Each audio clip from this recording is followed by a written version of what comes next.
Sometimes I lay under the moon, I think I'm breathing. Then I pray you'll take me soon, 'cause I'm here for a reason. Sometimes in my tears I drown, but I never let it get me down. So when negativity surrounds, I know someday it'll all turn around, because all my life I've been waiting for, I've been praying for the people to say that we don't wanna fight no more.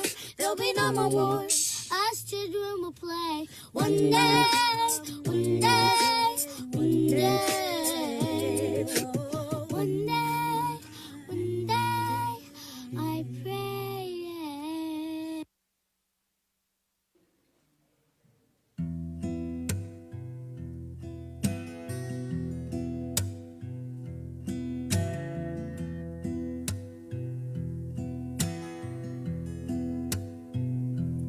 When I was a boy, each week on Sunday we would go to church and pay attention to the priest.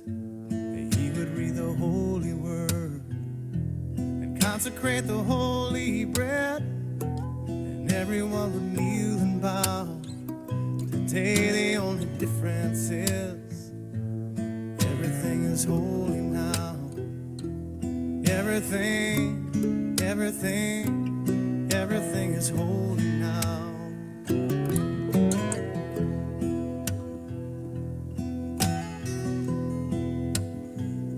And when I was in Sunday school, we would learn about the time Moses split the sea in two, and Jesus made the water wine.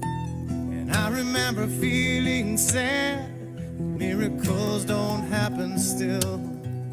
But now I can't keep track, 'cause everything's a miracle.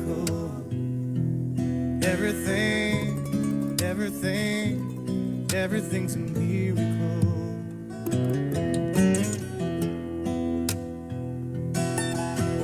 Wine from water is not so small, but an even better magic trick is that anything is here at all. So the challenging thing becomes not to look for miracles, but finding where there isn't one. When holy water was rare at best, it barely wet my fingertips. Now I have to hold my breath like I'm swimming in a sea of it. It used to be a world half there, heaven's second-rate hand-me-down. But I walk it with a reverent air, 'cause everything is holy now.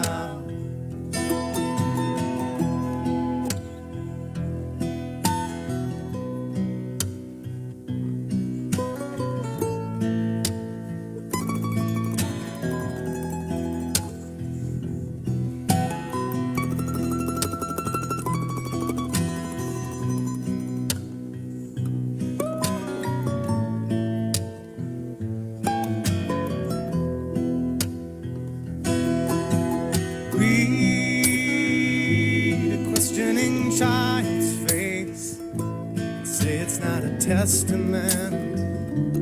That'd be very hard to say. See another new morning come, say it's not a sacrament.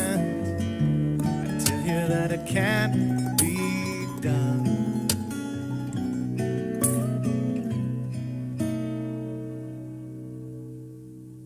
This morning outside I stood, I saw a little red-winged bird shining like a burning bush and singing like a scripture verse.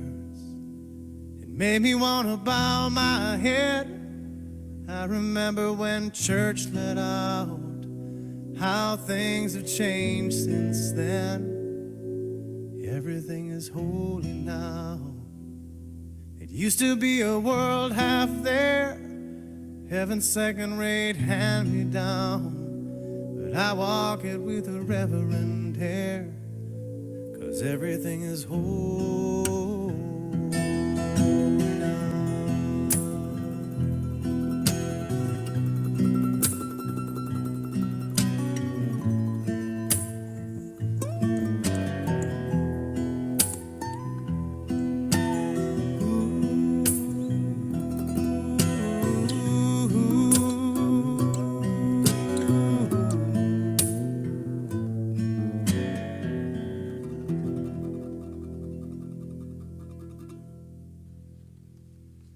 Good morning and welcome to All Souls. My name is Susan Bettinger. I have been a member of this congregation for 30 plus years, and in that length of time I have washed windows and painted walls just like everybody else. Our minister is Reverend Barbara Jarrell, who is out of town this weekend. Our speaker this morning is another longtime member, Claudia Harris, and she will tell you more about herself. In this congregation, we intentionally endeavor to embrace that broad spectrum of expression that is humankind. We come seeking to grow in character, to walk in integrity, and with justice at heart, with reverence for life and compassion for all. Whoever you are, whatever your age, ability, economic status, race, origin, orientation, background, gender identity, or history, we welcome you and are pleased you have chosen to be here with us this morning. In light of this diversity, we strive to honor and treat respectfully those with differing views and paths. This is our challenge and this is our covenant. Visitors are welcome at all our activities and events. If you missed the announcement slides before the service, you can see them again on the playback on our Facebook page or right out in the foyer. Right now, our board person of the day, Rebecca Tuggle, will tell you a little more about what's going on. Thank you, Susan. Okay, good morning, everybody. All right, so we'll start off with Volunteer of the Month, which is actually me. And I know Bob is going to be laughing because he's like, yeah, you actually have to stand up there and do this. What can I say? I like to volunteer for stuff, and I found a place where they love it when you volunteer for stuff, so thank you. Thank you very much. Our giveaway the plate recipient for this month is Home is Here Shreveport, which works through Louisiana Advocates for Immigrants in Detention. That's a mouthful, give me a second. They're based on the program out of New Orleans that does the same thing. Basically, they help immigrants to get acclimated to their new space in this case being the Shreveport community. So they help them with accessing resources, infrastructure, building relationships so that they can come here and actually thrive here instead of just survive. So please give generously. Anything that we receive this month that is not dedicated to pledge ends up going to the giveaway the plate. Our Highland Blessing Dinners are on Thursdays at the Highland Center, corner of Olive and Highland. Our Thursday is the first Thursday of the month, but they always need volunteers. Basically, it's just you get to help serve people who don't normally get a normal sit-down dinner for dinner. We're talking about families that really need it. So you can be a server, you can be a table host. It's a lot of fun to do, and basically you get there at 5 o'clock and you're out of there by 7 o'clock, and you feel good about it. We've also got Building and Grounds coming up. That's going to be the second Saturday of the month, which in this case actually turns out to be the Saturday right before Easter. We always need help. It basically goes from 10 a.m. to 2 p.m. out here. We basically maintain this place ourselves. And it'd be really nice if we had some extra help for the Easter egg hunt, which is going to be that Sunday, okay?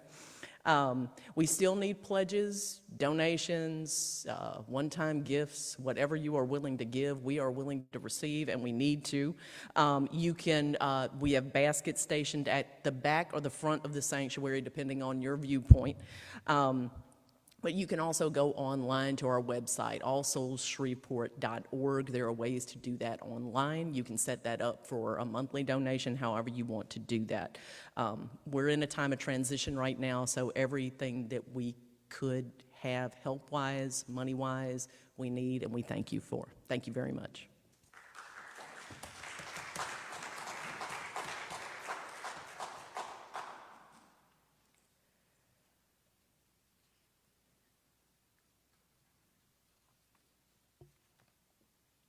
More information is available in the foyer at the visitors table. Visitors are welcome at all our events, and I've said that, okay.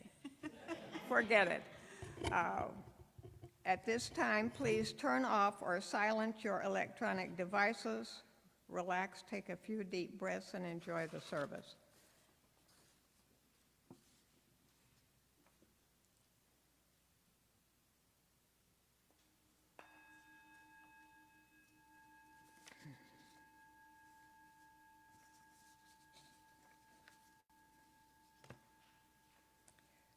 Come into this place of peace and let the silence heal your spirit.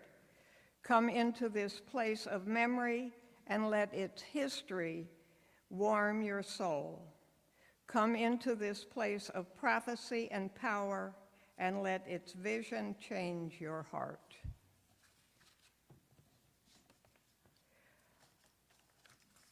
Can I have help with the chalice lighting?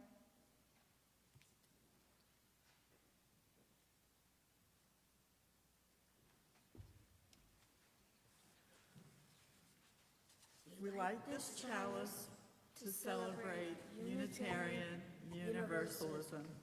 This is the church of the open mind. This is the church of the helping hands. This is the church of the loving heart.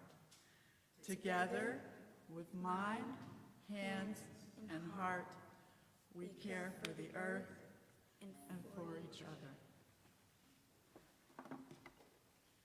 Okay, you know how to do this. There you go.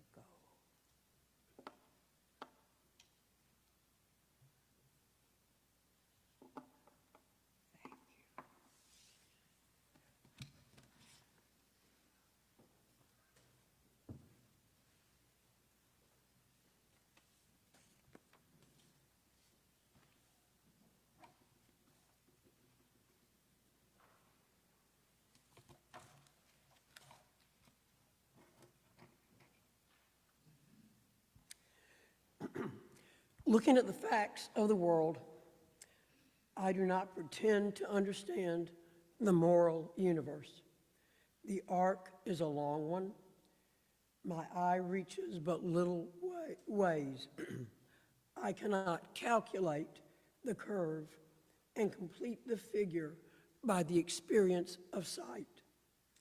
I can divine it by conscience, and from what I see, I am sure it bends toward justice. At times, our own light goes out and is rekindled by a spark from another person. Each of us has cause to think with deep gratitude of those who have lighted the flame within us. I would ask you to rise in body or spirit and repeat with me the unison affirmation.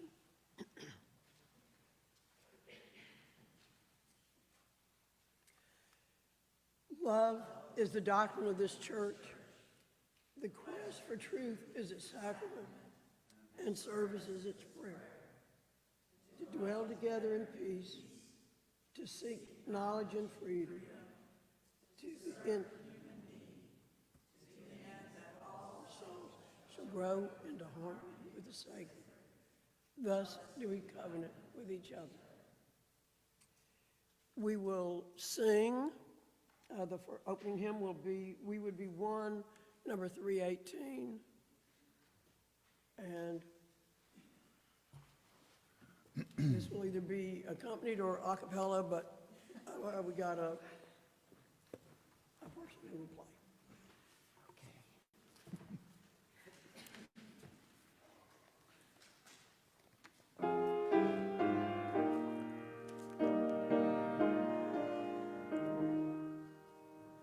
We would be one as now we join in singing our hymn of love to pledge ourselves anew to that high cause of greater understanding of who we are and what in us is true.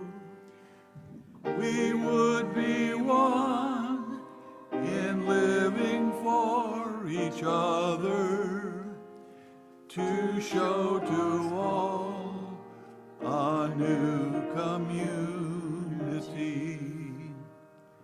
We would be one in building for tomorrow a nobler world than we have known today. We would be one in searching for that meaning which binds our hearts and points us on our way.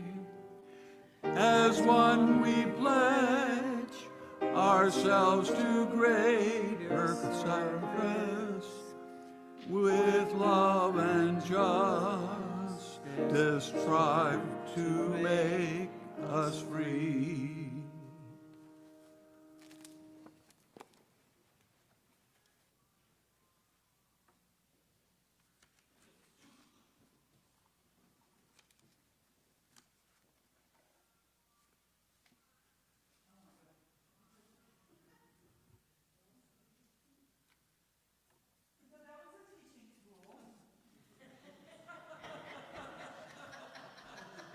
If you're following the service on Facebook, you do want to mute your device that you're following the service on Facebook with. So my story this morning is called Let Go and Let Goo. It is not a typo. Because if you know anything about the transformation that a caterpillar makes to become a butterfly, you know, Donovan had, I'm really going to show my age, but Donovan had a song years ago with a line in it that says, caterpillar shed his skin to find a butterfly within. And that makes it just sound so like, oh, I'm just going to take this coat off and I'll be this beautiful thing and I'll spread my wings and fly away. But is that the way it happens? Anybody know anything about the way a caterpillar actually turns into a butterfly? It's pretty messy, isn't it? It's a mess. Because any big change, any big transformation in the life of an individual, of a person, in the life of a faith community, in the life of a city or a state or a nation, any big change is messy. There's a minister from our tradition who used to say, the good faith is messy. You know, in any kind of transformation in our lives, any kind of transformation, period, is messy. And the best we can do is embrace the mess. Anybody ever sing that bear hunt song, Going on a Bear Hunt? Well, there's a line in it that goes, you know, you can't, whatever you run into, whether it's a big log or a big, you know, whatever, there's the line that says, can't go over it, can't go under it, what? Gotta go through it. Exactly. And the transformation within the chrysalis, same thing. And the caterpillar literally dissolves itself, becomes goo. Who's been through a big change in their life just recently or ever? Yeah, all of us have at one point or another, right? Can you kind of relate to becoming goo in the process of that change? Whether it was a tragic change like grief, or whether it was a wonderful, positive change, new relationship, getting married, new car even. I mean, that's not, that's much more shallow, but but just as within the chrysalis, the caterpillar, as I said, it becomes goo. We have to just accept when there's a big change in our life that we may just need to go through the goo, to let go and let goo. And as we go through change as a community, I want us to kind of keep that in mind. I want us to keep in mind that the good faith is messy and that we will get through it. We will get through the goo, and our lives will be better and more interesting, and who knows, for it. So let us sing the children and youth out to their classes. Go now in peace, go now in peace. May the spirit of love surround you everywhere, everywhere you may go.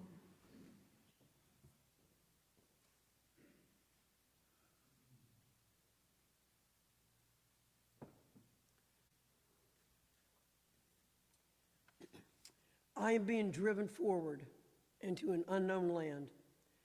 The pass grows steeper, the air colder and sharper. A wind from my unknown goal stirs the strings of expectation. Still the question, shall I ever get there? There where life resounds a clear, pure note in the silence.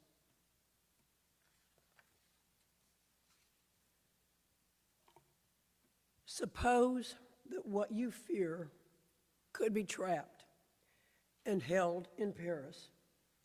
Then you would have the courage to go everywhere in the world, all the directions of the compass open to you, except the degrees east or west of true north that lead to Paris. Still, you wouldn't dare put your toes smack dab on the city limit line.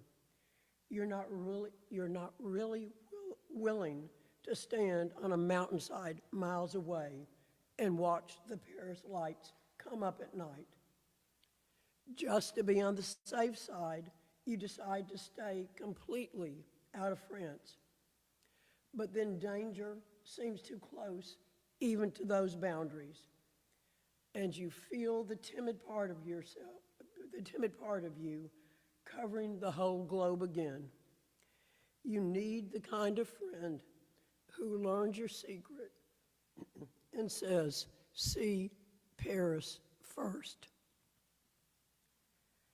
And before we start the meditation, I would imagine that y'all all realize that the poet is using Paris as a metaphor for what we fear, and that the fear of Paris begins to edge over into anxiety that we carry at all times, the anxiety of the non-specific fears.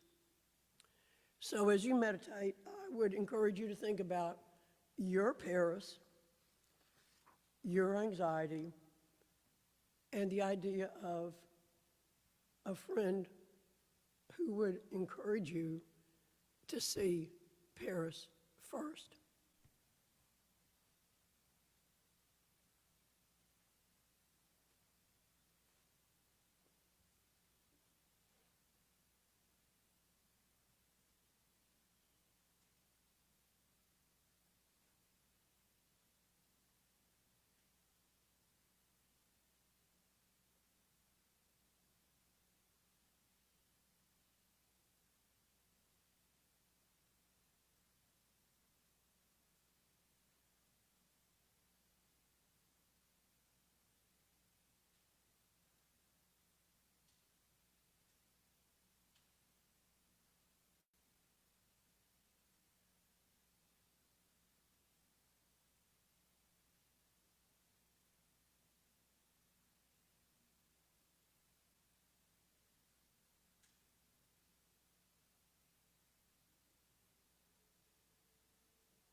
Loosen, loosen, baby.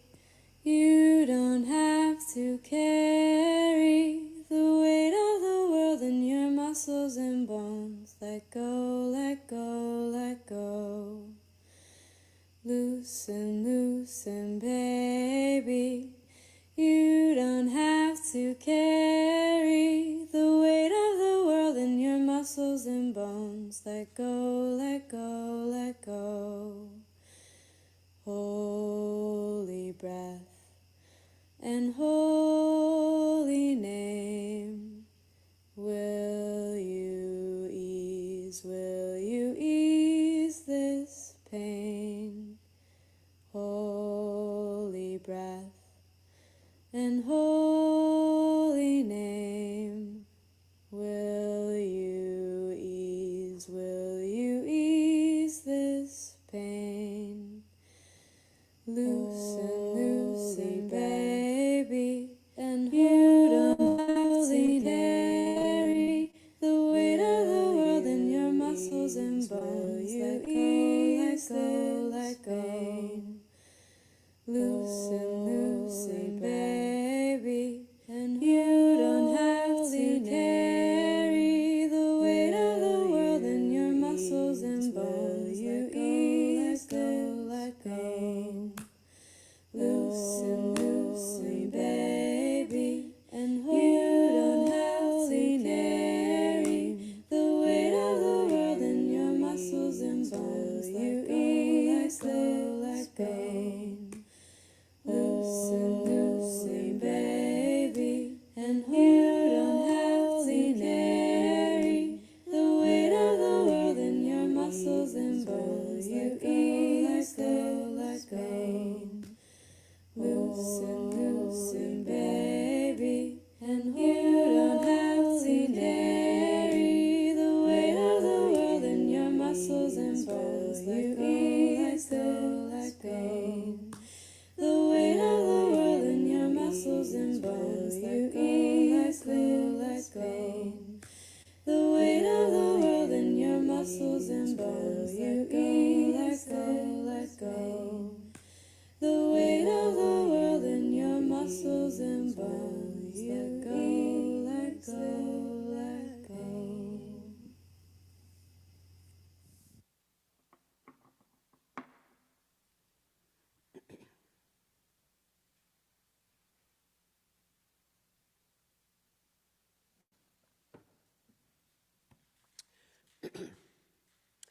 I see a criminal defense attorney who tells me that when she's interviewing a potential client, they'll inevitably start off with something like, you see, this is what happened.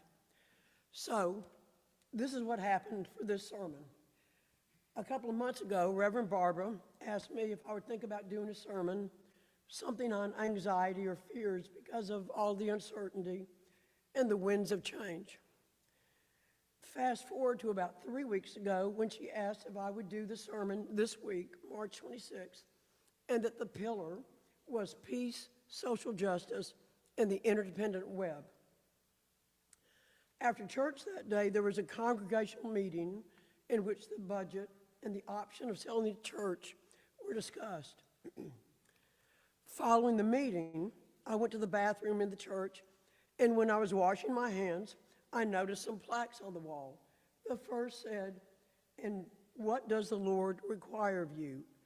To act justly and to love mercy and to walk humbly with your God." Micah 6:8. Drying my hands, I noticed a second plaque, and it read, "Where do I get my passion for justice, which torments me and irritates me and makes me angry? I cannot account for it. It is my God, my religion, my all." Prudom. And then when I was throwing away my towel, the third plaque I saw the third plaque, and it read, "Be ours a religion, which like sunshine goes everywhere. Its temple all space, its shrine the good heart, its creed all truth, its rituals works of love, its profession of faith divine living." Theodore Parker. And at that moment, it came from me that the writing on the wall was letting me know that I needed to do a sermon that included peace, social justice, the interdependent web, anxiety and anger, and selling the church.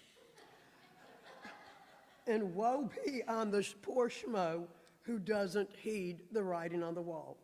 So my job is to connect these dots, these seemingly disparate topics, to discover the synergy of how they can come together and fuel each other. Peace, social justice, interdependent web are all important concepts in Unitarian Universalism. They are part of our DNA. They are embedded in our principles. They are part of the covenant we repeat every week. They help shape the vision for who we profess to be and what we work toward.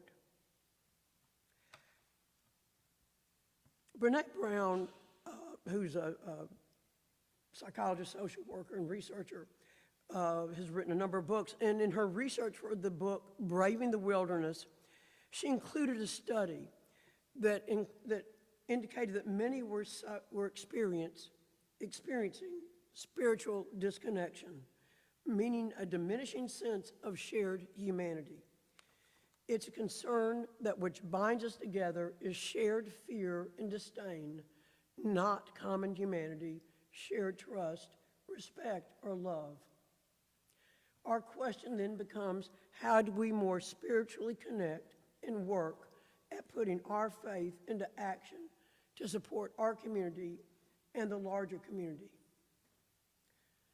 Going back to the first reading of Theodore Parker about the moral arc, the moral universe, I think to say something is moral is to say that it is in harmony with the idea that what we do unto others, we would do unto others as they would do unto us. From Plato to Kant, the substance of what is known as this, the Golden Rule, is common to most of the world's religions and wisdom traditions. So in a nutshell, isn't this what social justice and peace and the interdependent web are based on? One of the readings in the back of our hymnal quote Lincoln, "As I would not be a slave, so I would not be a master." We are not always good, but goodness is possible. Goodness, justice, peace are not inevitable, but possible. And this is what social justice work is about. There's always the question of how to put this into action. And when I think about that, I think about the maxims, the daily inspirations, the cliches, if you will, about taking small steps and not letting the best get in the way of the good, breaking things into winnable pieces, as they talk about in interfaith, and that they're cliches because they're true, and it's how we do the work. We can be overwhelmed by all that needs to be done and decide that no work is going to be meaningful enough to make a big enough impact. But we cannot allow ourselves to be defeated by these thoughts. That is a luxury we and our community cannot afford.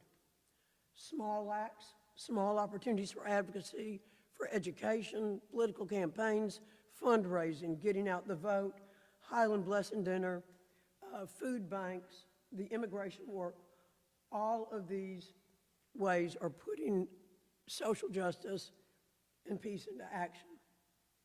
Miss Susan remarked that the rabbi said of All Souls, "Y'all show up." Maybe the highest compliment possible is that we show up. Going back to Prudhomme's writing on the wall, the second plaque, when he is musing about his passion for justice, the fact that it torments him, that it irritates him, that it makes him angry and anxious. Well, to know that change makes all of us anxious. I'm not talking about the clinical anxiety disorders, but I'm talking about the anxiety and doubt that can plague us all. The see Paris first, and we all have anxieties. But they are also spiritual motivators. Looking for certainty and suppressing doubt is the secret superpower of all forms of fanaticism in all of its forms. It drives bigotry, sexism, homophobia, fundamentalism, and all other forms of contrived certainties.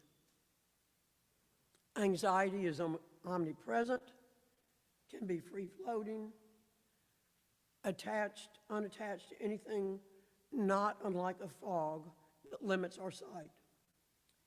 Accepting that this is true, we get it, that it's normal, and what we have to figure out is how to make it work for us, how it can drive us, propel us, and feed our passion for justice to tackle the suffering in humanity. You know, what you feel when you're anxious, what you feel when you're excited, the physiology is pretty much the same. It's a heightened sense of alertness, a sense of butterflies in your stomach. The difference being the thinking that goes with it. And so what we've tended to do is to pair negative thinking or worry with the physiology so that we believe when we feel this, that bad things or negative things are always just around the corner.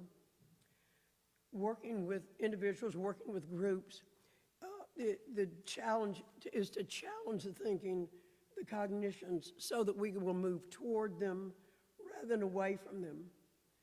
I can tell you, and everybody will know this, is that avoidance is never a good strategy.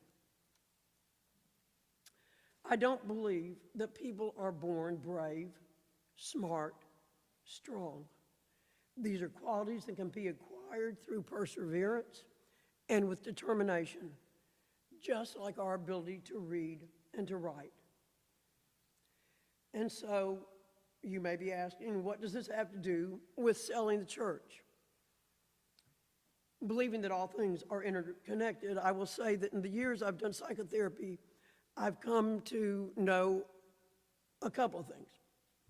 And one is that, simply put, we change in therapy either what we do or how we view it. So it's either that we, it's about changing our behavior in some ways, or we change how we see things. The other thing I've come to believe is that we become the stories we tell ourselves. Whether we see something as challenging but positive, painful but capable of producing growth, or whether we see it as just a terrible, no good train wreck getting ready to happen, this is, we have the story. The stories of this church, the budget, growth, membership, can be stories of decline, being evicted from the building, not being able to support it, or they can be stories of reinvention, of making choices that are more in line with our vision, with our values, with our mission, with what we pledge every week when we say that service is our prayer. We can revise a stuck story. We tell the story, and then we become the story. Unitarian Universalism has long been a hotbed for fervent advocates of change, abolitionists, freedom riders, activists, suffragettes, freedom fighters, individuals who rescued Jews coming out of World War II, out of Europe. They have been a gutsy, fierce bunch. And none of this was easy. They were plagued by doubts. They had uncertainties. They all had the wish to return home. But they kept moving forward. As we tell the story and we realize that we don't have, in fact, answers or solutions to all of it, can create more anxiety. But the fact that anything can happen also means that many things are possible. Selling the church will be a story that includes loss, grief, gratitude, and growth. I think addressing the issues with the church allows us to look for ways to be less narrow and open-minded about what we're doing. Wisdom involves being inquiring, curious, and continuing to ask questions. It's really not about having answers. We have to figure out how much of our time, talent, and treasure is required to shore up the building and maintain it, and if this is in line with our values of social justice and the interdependent web and peace. I believe that the church itself, 9449 LRB, is a uniquely beautiful building. I have been here for 25 years and have seen all the services, Christmas Eve services, beautiful. Weddings, funerals. It has served us well. But there are some undeniable problems, such as accessibility and the idea that it takes every dadgum Unitarian Universalist you can muster with $3,000 worth of scaffolding and a 4-month time frame to answer the questions, how many Unitarians does it take to change a light bulb? Yes, yes.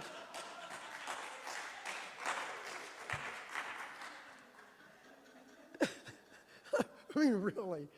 Anyway, I don't believe that 9449 Ellerby Road is who we are as a church. The church is about relationships, about who we are in here today, who we've been over time. I think in making our decisions regarding our tie with the church, it will involve dealing with a sense of loss, with grief. And in dealing with grief, there's no particular technique to do this. We just need to learn to not avoid it. We have nothing to be ashamed of in moving away from the building because change happens. And good mental health, individually and in a church, involves flexibility, adaptability, and some measure of pragmatism. Transparency provides agency. Another way of saying that, it provides empowerment. The more open we are about things, the more empowered we are. As we craft the story, tell the story, then we can make it a positive move. If you remember what I said earlier about change how we do or change how we view it, this is all about reframing. So all of you know the story of the optimist and the pessimist, the half full, half empty. Or like the two shoe salesmen that went to Australia, and the first one writes back to his company, "No business possible. The natives don't wear shoes." The second salesman wrote back, "Great business opportunity. The natives have no shoes." It's our story to tell.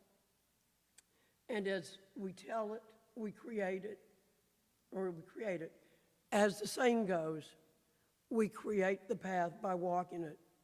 I believe it can be a story of growth, resilience, and flexibility. I believe it can be an optimistic story, and I believe that optimism is radical and brave. Skepticism is another luxury we can't afford. History, fables show us that things can happen and that resilience is possible. David can take Goliath. Bravery can topple the powerful. The little engine really could, in fact, pull the train. I think I can. Resilience can be us. I am delighted by a saying translated from Spanish, which is, "They wanted to bury us, but they didn't know we were seeds." Isn't that great? I think our move from this location can also help toward our work in social justice in several ways. One, to not have to use so much of our time, energy, blood, sweat, and tears to keep the church from rolling to the abyss. And we can move closer to where justice work is done. Our location has been a haven. We have been a church in the Wildwood, but it has proven to be very difficult to get to by car, by bus, by foot. Every day we become the balance of our choices between love and fear, between belief and despair, and our willingness to face uncertainty. Do not oppose the forces like anxiety, use them. Gandhi says it's the action, not the fruit of the action, that's important. You may never know what results come from your action, but if you do nothing, there will be no result. Obstacles and problems are real, but no more real than our strengths and resources. Whenever history feels inevitable or problems intractable, we have to believe that imperfect people can help bend the arc towards justice. Again, we are not always good, but goodness is possible. Not inevitable, but possible. Let us channel Lincoln when he said, "I may advance slowly, but I don't walk backwards." Anxiety is the price of the ticket. To be relevant, we need to be visible and accessible. So let us be a religion that goes everywhere, just like sunshine. Thank you.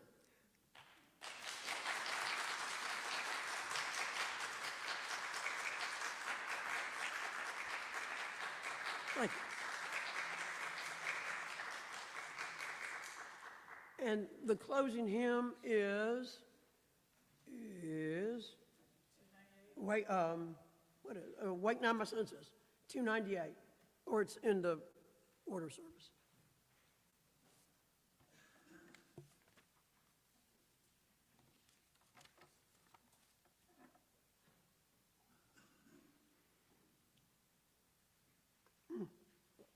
Yeah, y'all stand up and Miss Susan play.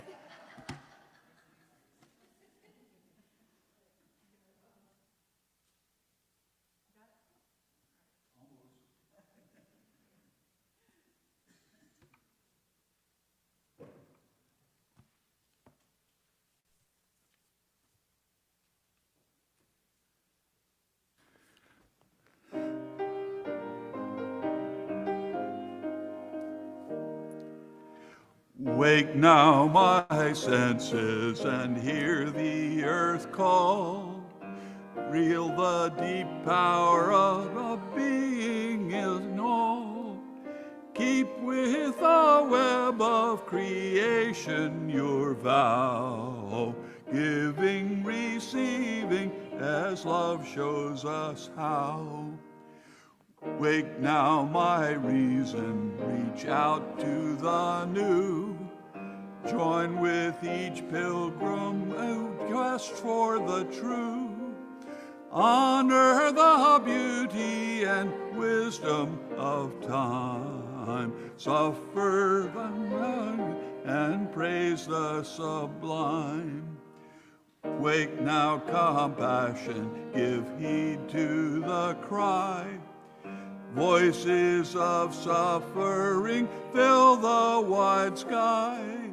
Take as your neighbor both stranger and friend, praying and striving their hardship to end. Wake now my conscience, with justice thy guide. So with all people whose rights are denied, take not for granted a privileged place. God's bless embraces the whole human race. Wake now my vision of ministry clear. Brighten my pathway with radiance here. Mingle my calling with all who will share. Work toward a planet transformed by thy care.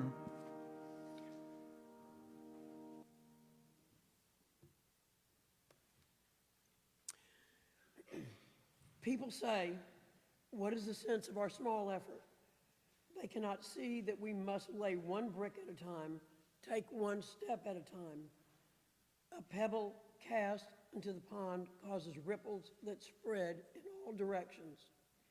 Each one of our thoughts, words, and deeds is like that. No one has a right to sit down and feel hopeless. There's too much work to do. And never doubt that a small group of thoughtful, committed citizens can change the world. Indeed, it's the only thing that ever has. So I encourage you to go in peace, looking for social justice, practice the golden rule, and so forth. Okay. The end.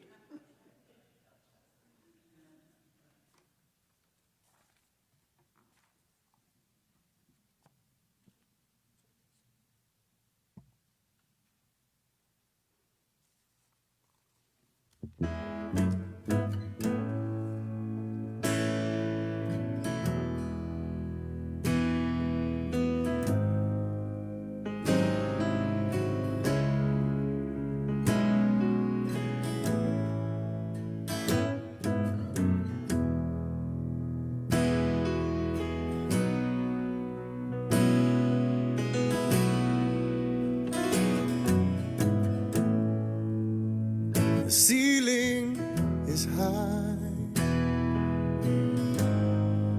to let your soul rise up to the angels who teach you to fly.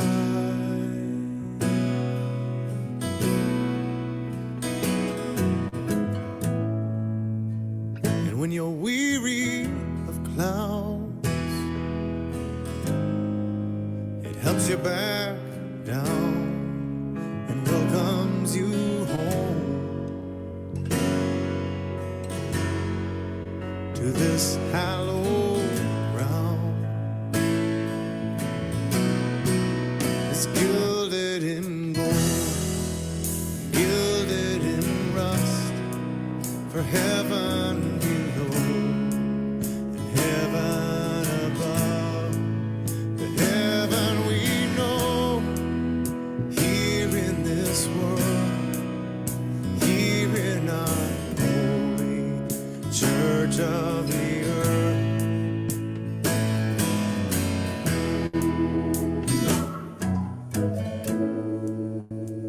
And the windows are wide, so darkness and light, mystery and beauty meet you inside.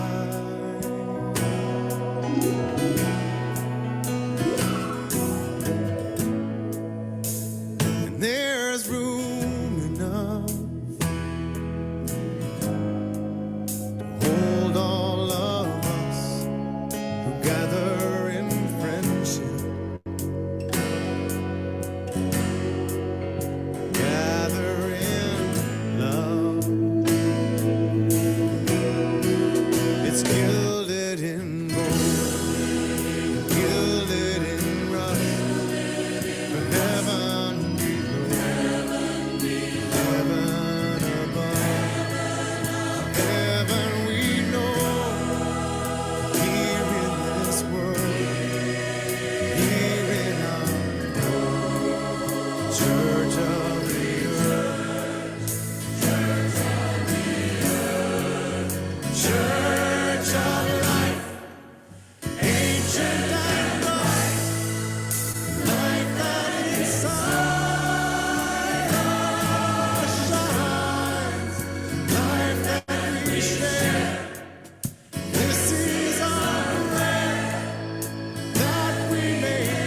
we see